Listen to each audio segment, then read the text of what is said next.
So this week we've got our ECAS coaches, so they're part of our Elite Coach Accreditation Scheme, and they're here at USW today as part of their immersive League 2 simulation experience. We have captured everything that a League 2 manager might have to navigate in their first week, and we squashed it into 48 hours for them. It's a really good learning opportunity for our students. They'll be seeing and listening to things that could be real life examples for them in the future.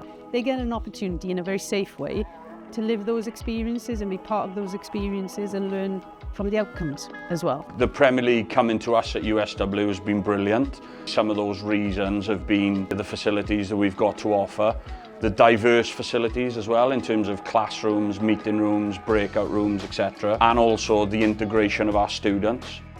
It's been challenging. This is almost taking it to the next level where it's sort of professional standards, League 2 standards. But I definitely think that I pulled so many things out of it in terms of interpersonal communication, software skills, taking away all the analysis skills that I've had to put in place and utilise. Has definitely been something I can take into my industry work. The managers being very locked into what they want to do and what they want to get out of this 48 hours. I think us as students, we really get to see that bite-sized information of how the industry could look like, and for our personal and academic growth, I think it's great.